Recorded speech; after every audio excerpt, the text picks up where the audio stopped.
Hello friends, my self जय नायक and welcome back to जय नायक talks. फिल्मों में हमने देखा है कि एक विलन जो है वो पुलिस लॉकअप में बंद होता है। वहां पे उसके कुछ साथीदार आते हैं, पुलिस स्टेशन पे हमला करते हैं और उस विलन को वहां से छुड़ा कर लेके जाते हैं।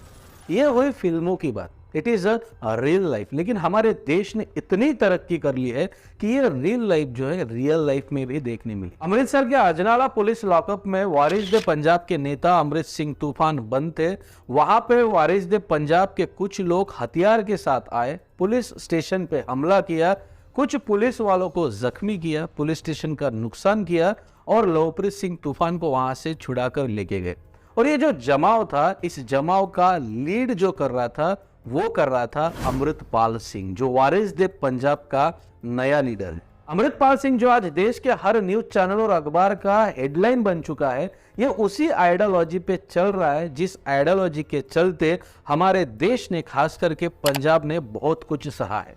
इसी आइडियोलॉजी के वजह से इस देश में कई सिख लोगों की जान गई, बल्कि भारत के प्रधानमंत्री की भी हत्या की गई। और इस आइडियोलॉजी के पीछे थे उस समय पे जनरल सिंह भिंद्रावाले। अमृतपाल सिंह ने ना ही सिर्फ लवप्रीत सिंह को लॉकअप से छुड़ाया, बल्कि पुलिस को 24 घंटे का अल्टीमेटम भी दिया कि अगर 24 घंटे के अंदर लवप्रीत सिंह तूफान पे जितने भी चार्जेस लगे हैं वो अगर पीछे नहीं लेंगे तो पंजाब जो है वो देखेगा जो आज तक पंजाब ने कभी नहीं देखा। बाद में पुलिस ने क्या किया, घबरा कर, डर कर लवप्रीत सिंह तूफान पर लगाए गए सारे चार्जेस वापस ले लिए। Warning to the state and center said that we will show you what we're capable of if you don't withdraw the FIRs within an hour. इतना ही नहीं, 40 साल बाद अचानक से सिखों के लिए कि इंडिपेंडेंट स्टेट की मांग हो रही है, जिस मांग का नाम है खालिस्तान। वही एग्रेशन, वही एटीट्यूड, वही बिहेवियर और फिर से खालिस्तान की डिमांड। इसके चलते पंजाब में कुछ लोग अमृतपाल सिंह को जनरल सिंह भिंद्रावाले का वारिस भी देख रहे हैं। अमृतपाल सिंह जो है पंजाब में कुछ लोगों को पॉसिबिलिटीज लग रहा है, लेकिन कुछ लोगों को आने वाला सबसे बड़ा खतरा। कौन है अमृतपाल सिंह, कौन थे जनरल सिंह भिंद्रावाले और क्या है ये खालिस्तान की डिमांड, जानेंगे इस वीडियो में। लेकिन उसके पहले अगर आप चैनल पे नए हो तो चैनल को अभी सब्सक्राइब करें, बेल आइकॉन के बटन को अभी दबाएं, वीडियो को लाइक करें और वीडियो को अंत तक जरूर देखें। सबसे पहले समझते हैं कि खालिस्तान मतलब क्या। खालिस्तान का मतलब होता है खालसा का राज, और खालसा मतलब प्योर, शुद्ध। और कुछ सिख नेताओं द्वारा पहले से ही इस खालिस्तान की मांग हो रही है, जहां पे सिर्फ सिखों का राज होगा, जहां पे सिर्फ सिख कम्युनिटी के लोग रहेंगे। ये एक बफर स्टेट रहेगा पाकिस्तान और भारत के बीच में। यह मांग जो है वैसे 1920 से चलती आ रही है, लेकिन इसकी डायरेक्ट शुरुआत जो हुई जब 1929 में मोतीलाल नेहरू ने पूर्ण स्वराज की डिमांड अंग्रेजों के सामने रखी। उस वक्त इस डिमांड को भारत में 3 लोगों ने विरोध किया। सबसे पहले थे Mohammad Ali Jinnah, but obviously Mohammad Ali Jinnah wants Pakistan और इंडिपेंडेंट कंट्री फॉर मुस्लिम्स, उसकी वजह से उन्होंने इस ठहराव को या इस डिमांड को विरोध किया। दूसरे थे डॉक्टर BR अम्बेडकर। उनको ऐसे लगता था कि अभी तक दलितों को वो राइट्स नहीं मिले हैं जो राइट्स मिलने चाहिए, इस वजह से पूर्ण स्वराज में उस राइट्स के लिए ऐसा कुछ मेंशन नहीं था, इसकी वजह से वो भी इस डिमांड के अगेंस्ट में थे। और तीसरे जो व्यक्ति थे वो थे तारा सिंह, जो शिरोमणि अकाली दल के नेता थे, क्योंकि वो उस समय पे सिखों के लिए एक अलग इंडिपेंडेंट स्टेट या कंट्री की मांग कर रहे थे। लेकिन उस समय उन्होंने खालिस्तान ये वर्ड यूज नहीं किया। खालिस्तान वर्ड यूज हुआ 1940s के बाद, जब मोहम्मद अली जिन्ना ने डायरेक्ट एक्शन के लिए प्लान किया और एग्रेसिवली पाकिस्तान का डिमांड रखा। उस समय पे वीर सिंह भट्टी जो थे, जो शिरोमणि अकाली दल के नेता थे, उन्होंने सबसे पहले खालिस्तान की मांग की, जिस खालिस्तान में आज का हिमाचल प्रदेश, पंजाब, उत्तर प्रदेश के कुछ स्टेट्स, हरियाणा और जो डिस्ट्रिक्ट्स पाकिस्तान में गए, इन सबको मिलाकर एक बफर स्टेट रहेगा पाकिस्तान और भारत के बीच में, उसका नाम रहेगा खालिस्तान। बाद में 1947 में भारत को आजादी मिली, पाकिस्तान अलग हुआ और इंडिपेंडेंट इंडिया के लिए कॉन्स्टिट्यूशन लिखा जा रहा था। उस समय शिरोमणि अकाली दल के नेताओं ने जवाहरलाल नेहरू से डिमांड की कि पंजाब के लिए कुछ स्वतंत्र सुविधा या एक स्पेशल ट्रीटमेंट कॉन्स्टिट्यूशन में मेंशन किया जाए, साथ ही साथ हमें एक रिलीजियस आइडेंटिटी भी मिले और एक पॉलिटिकल आइडेंटिटी भी मिले। जवाहरलाल नेहरू ने बहुत सारी चीजें उनकी नहीं मानी, लेकिन प्रॉमिस किया कि जो बहादुर सिख है जिन्होंने देश के लिए अपना खून बहाया है, उनके लिए स्पेशल ट्रीटमेंट कॉन्स्टिट्यूशन में रखा जाएगा। बाद में जब कॉन्स्टिट्यूशन बना और शिरोमणि अकाली दल के सामने साइनिंग के लिए रखा गया, तो शिरोमणि अकाली दल ने उस कॉन्स्टिट्यूशन को रिजेक्ट कर दिया, साइनिंग करने से मना कर दिया। उसके दो कारण थे, दो रीजन थे जिसकी वजह से शिरोमणि अकाली दल के नेताओं ने कॉन्स्टिट्यूशन पे साइन नहीं किया। पहला रीजन था कि इंडियन कॉन्स्टिट्यूशन में पंजाब के लिए ऐसा कोई भी स्पेशल ट्रीटमेंट मेंशन नहीं था, और दूसरा रीजन था कि सिखों के लिए कोई स्पेशल रिलीजियस आइडेंटिटी नहीं की गई थी। हिंदू के अंडर ही उनको क्लासिफाइड किया गया। उन्होंने लैंग्वेज बेसिस पे पंजाब स्टेट की मांग रखी, लेकिन उनको ज्यादा गुस्सा तब आया जब सेंट्रल गवर्नमेंट ने लैंग्वेज बेसिस पर भी पंजाब स्टेट की जो मांग थी वो रिजेक्ट कर दी। और जो पंजाब स्टेट बना था उस समय पे हिमाचल प्रदेश, आज का हरियाणा, चंडीगढ़ और पंजाब, ये सारे मिलकर जो था वो पंजाब स्टेट बना था। बाद में लेटर 1966 में गवर्नमेंट ने ये एक्सेप्ट किया कि लैंग्वेज बेसिस पे पंजाब का डिवाइडेशन होगा, और आज हिमाचल प्रदेश, पंजाब और हरियाणा को अलग किया गया और चंडीगढ़ को यूनियन टेरिटरी किया गया। अब इस फैसले के बाद जो सिख नेता थे जिनकी डिमांड थी कि लैंग्वेज बेसिस पे एक मेजॉरिटी पंजाब बनाया जाए, वो खुश नहीं हुए बल्कि और ज्यादा नाराज हो गए। नाराजगी दो रीजन की थी, एक तो ज्यादा पंजाबी बोले जाने वाले डिस्ट्रिक्ट हरियाणा में जोड़ दिए गए, और दूसरा रीजन ये था कि चंडीगढ़ जो पंजाब का कैपिटल है वो हरियाणा के साथ उनको शेयर करना पड़ा। और इसी फैसले का मलाल शिरोमणि अकाली दल के कुछ नेताओं में था। 7 साल बाद यानी 1973 में आनंदपुर साहिब में एक रेजोल्यूशन शिरोमणि अकाली दल के द्वारा पास किया गया, जिसमें दो मेन डिमांड थी। एक, जो डिस्ट्रिक्ट पंजाबी बोली जाने वाली लैंग्वेजेस की थी जो हरियाणा में जोड़ दी गई थी वो वापस पंजाब में लाया जाए, और दूसरा, पंजाब के लिए एक स्पेशल इंडिपेंडेंट कॉन्स्टिट्यूशन हो।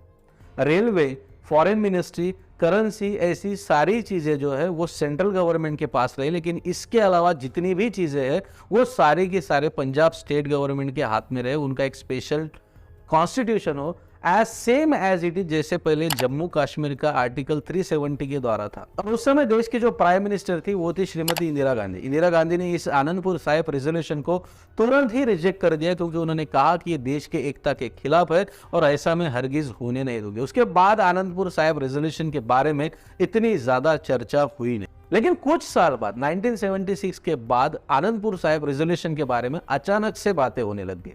एक इंसान था जो पूरे पंजाब में ट्रैवल कर रहा था और सभी को इसका इंपॉर्टेंस बता रहा था कि पंजाबी लोगों के लिए, सिख लोगों के लिए क्यों जरूरी है एक अलग स्टेट, एक अलग इंडिपेंडेंट देश होना। इस इंसान का नाम था दबदबी टकसाल के प्रमुख जनरल सिंह भिंद्रावाले। जिस समय पे जनरल सिंह भिंद्रावाले पंजाब में पॉपुलर हो रहा था, उस समय पे वहां पे स्टेट गवर्नमेंट थी शिरोमणि अकाली दल की। अब ये मैं क्यों बता रहा हूं, क्योंकि ये इंटरेस्टिंग है कि क्यों जनरल सिंह भिंद्रावाले, जो एक आम किसान का लड़का था, अचानक से इतना ज्यादा पॉपुलर हो रहा था। इसके पीछे कौन था, आगे वीडियो में हम ये जरूर, लेकिन उसके पहले हम जनरल सिंह भिंद्रावाले पे ध्यान देते। जनरल सिंह भिंद्रावाले पंजाब में संत के नाम पे जाने जाते थे, लेकिन एक ऐसा संत जो कई लोगों के साथ में घूमता था जिन लोगों के पास हथियार होते थे। खुद इस जनरल सिंह भिंद्रावाले के सीने पे गोलियों की राउंड होती थी और ये बड़े ही हिंसक थे, लोगों की हत्या करते थे। 1980 में निरंकार बाबा गुरुचरण सिंह की इन्होंने सबसे पहले हत्या की। उनका ऐसा कहना था कि जो निरंकारी सिख है वो डुप्लीकेट है, ओरिजिनल खालसा सिख नहीं है, वो गुरु गोविंद सिंह को न मानने वाले सिख है। उसके बाद इन्होंने पंजाब केसरी के संपादक की भी हत्या की। इतना ही नहीं बल्कि पंजाब के डीआईजी के दिन दहाड़े गोली मार के हत्या कर दी। जनरल सिंह भिंद्रावाले का खालिस्तान के लिए और भी अग्रेशन बढ़ने लगा। ये और भी ज्यादा अग्रेसिव हुए 1982 के बाद, जब शिरोमणि अकाली दल और जनरल सिंह भिंद्रा जो है वो एक आए और उन्होंने शुरुआत की एक मोर्चा की, जिस मोर्चा का नाम था धर्म युद्ध। अब धर्म युद्ध मतलब क्या? धर्म युद्ध मतलब धर्मों में युद्ध। और वो हिंदुओं के खिलाफ इतने स्ट्रॉन्ग स्पीचेस देते थे। खुशवंत सिंह राइटर उस समय पे वो लिखते हैं कि जनरल सिंह भिंद्रावाले पब्लिकली बोला करते थे कि अगर हिंदू और सिखों के बीच में आपको प्रॉब्लम सॉल्व करना है तो हर सिख को कम से कम 32 हिंदू मारने होंगे। और इस खालिस्तान के डिमांड को वो धर्म युद्ध का भी नाम देता था, जो कहता था कि ये धर्म युद्ध है हिंदू और सिखों के बीच में, ये लंबे समय से चलता आ रहा है और चलता रहेगा और एंड में जो है खालिस्तान बनेगा और सिख धर्म की विजय होगी। और इसी धर्म मोर्चा का आने वाला जो संकट है वो रोकने के लिए स्टेट गवर्नमेंट ने पहले से ही कार्रवाई शुरू की और इस कार्रवाई में उन्होंने 30,000 सिखों को अरेस्ट किया। उस समय पे जनरल सिंह भिंद्रावाले ने जो है वो गोल्डन टेम्पल जो अमृतसर का है उस मंदिर का, उस गुरुद्वारा का सहारा लिया, लेकिन वो वहां पे बैठ के सारे सिखों को, सारे लोगों को गाइड करता था कि किस टाइप से हमें हमारी लड़ाई लड़नी है।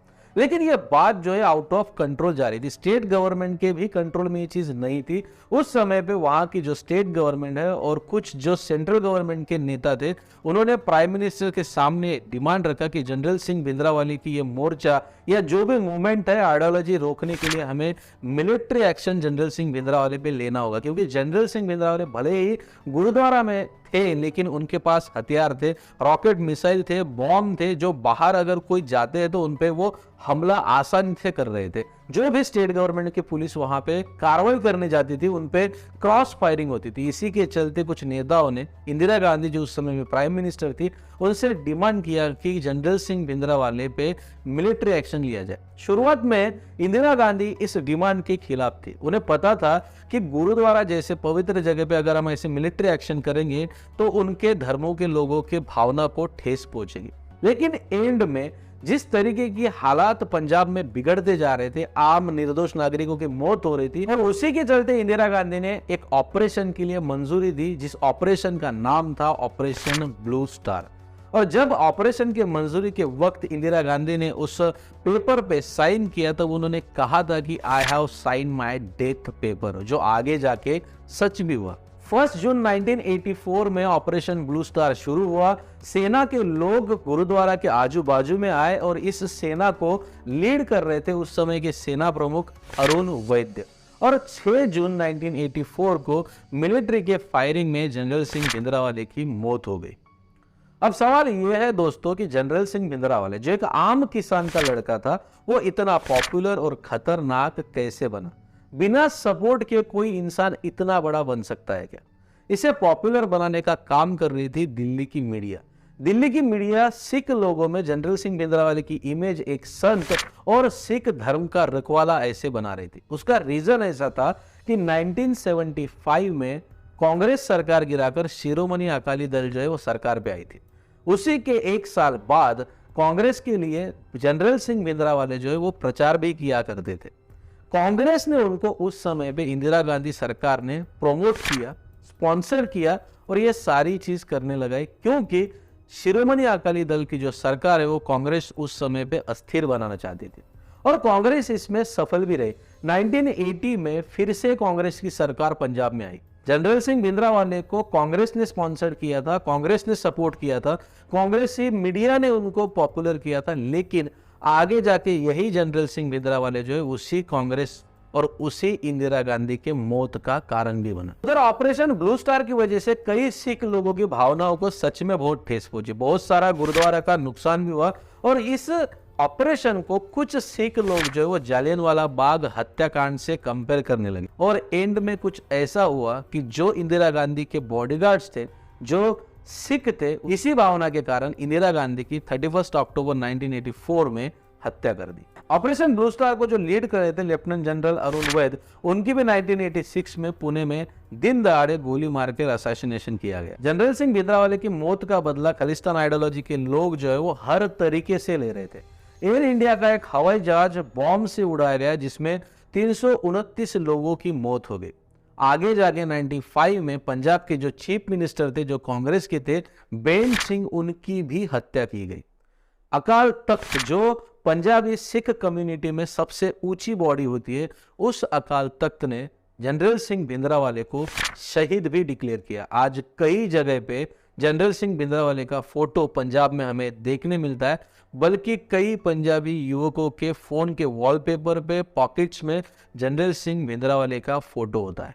यही आइडियोलॉजी जो है वो आज तक मरी नहीं है, भले ही जनरल सिंह भिंद्रावाले की मौत 40 साल पहले हो चुकी हो। और उसी आइडियोलॉजी को लेके अमृतपाल सिंह जो है वो जनरल सिंह भिंद्रावाले 2.0 पूरे पंजाब को दिखा रहा है, बल्कि पूरे देश को दिखाना चाहता है। अमृतपाल सिंह जो है same to same general Singh Bhindranwale की तरह ही रहता है। वही साथीदारों के साथ में चलना, वही पहराव, वही साथीदारों के हाथ में हथियार, खुले आम धमकियां देना, खुले आम पुलिस लॉकअप से एक नेता को छुड़ा कर लेके जाना, खुलेआम पुलिस स्टेशन पे हमला करके पुलिस वालों को घायल करके पुलिस स्टेशन का नुकसान करना, खुलेआम देश के होम मिनिस्टर को धमकी देना और सबके सामने ये स्टेटमेंट देना कि देश के टुकड़े करके खालिस्तान या सिखों के लिए हम अलग जो है वो स्टेट बना कर रहेंगे। सवाल फिर से वही है दोस्तों, जिस तरीके से जनरल सिंह भिंद्रावाले को उस टाइम पे पंजाब में शिरोमणि अकाली दल की सरकार अस्थिर करने के लिए कांग्रेस ने एक स्पॉन्सर्ड प्रोजेक्ट की तरह रखा था, क्या अमृतपाल सिंह भी आज किसी पार्टी के द्वारा या किसी लोगों के द्वारा एक स्पॉन्सर्ड प्रोजेक्ट है? क्योंकि जो लड़का महज 30 साल का है, जो कुछ महीनों पहले दुबई से इंडिया में आया है, जो पहले बाल भी नहीं रखता था, दाढ़ी भी नहीं रखता था, आज वो जनरल सिंह भिंद्रावाले की तरह बिहेव करता है, वैसे ही कपड़े पहनता है, ऐसा दिख रहा है कि जैसे बहुत बड़ा संत होगा। इसके पीछे कौन है? अमृतपाल सिंह का कहना है कि हाफ 18 तक जो है वो सिखों के इंडिपेंडेंट स्टेट हुआ करते थे, जो आगे जाके अंग्रेजों ने खत्म कर दिया, वही स्टेट हमको वापस चाहिए। When somebody says Hindu Rashtra, how many debates you have on Hindu Rashtra? No debates. When somebody says Khalistan, it's a threat to the country. अभी पहले मराठाओं के भी साम्राज्य थे, छत्रपति शिवाजी महाराज ने मराठा स्वराज्य बनाया था और आगे जाके अंग्रेजों ने वो भी खत्म किया। तो कल उठ के क्या मराठा साम्राज्य या मराठा समाज भी अपने लिए एक अलग इंडिपेंडेंट कंट्री की मांग करेगा? ये आइडियोलॉजी ही गलत है। भारत की विविधताओं में एकता ही भारत की पहचान और सबसे बड़ी ताकत है। अलग अलग पट जाएंगे तो हम कमजोर हो जाएंगे, जितना एक साथ रहेंगे उतना हम मजबूत होंगे। देखिए, अगर हर कास्ट और धर्म के लोग अपने लिए इंडिपेंडेंट स्टेट की मांग करने लग गए तो इस देश में 3000 अलग अलग देश बन जाएंगे, क्योंकि इस देश में 3000 से ज्यादा जातियां रहती है। 3000 अलग अलग कंट्रीज होंगे, तो इसका मतलब आपको इस गली से उस गली में जाने के लिए भी वीजा की जरूरत लगेगी। ऐसी आइडियोलॉजी ऊपर आने से पहले ही सरकार ने उस पर कुछ विचार करके उस आइडियोलॉजी को वहीं पे खत्म कर देना चाहिए, क्योंकि ये आइडियोलॉजी बहुत ज्यादा खतरनाक है। ये खतरनाक है देश के परंपरा के लिए, देश के एकता के लिए, देश के ताकत के लिए। देखिए, ये आइडियोलॉजी अगर देश के प्रधानमंत्री की हत्या कर सकती है तो इनके सामने निर्दोष आम नागरिकों की कोई कीमत नहीं है। अगर ऐसी आइडियोलॉजी हर जाति धर्म में बढ़ती गई तो सच में एक दिन ऐसा आएगा कि इस अखंड भारत के एक दिन 1000 टुकड़े हो जाएंगे। तो आज के लिए दोस्तों बस इतना ही। उम्मीद करता हूं कि वीडियो आपको इन्फॉर्मेटिव लगा होगा। उम्मीद ये भी करता हूं कि वीडियो आप लोगों के साथ जरूर शेयर करेंगे। ऑलरेडी चैनल को आपने सब्सक्राइब कर लिया, इस कॉन्फिडेंस के साथ आज मैं आपसे विदा लेता हूं। अगर आपके कुछ ओपिनियंस है तो मुझे कमेंट सेक्शन में जरूर बताएं। मिलते हैं अगले वीडियो में, तब तक के लिए अपना ख्याल रखिए। धन्यवाद।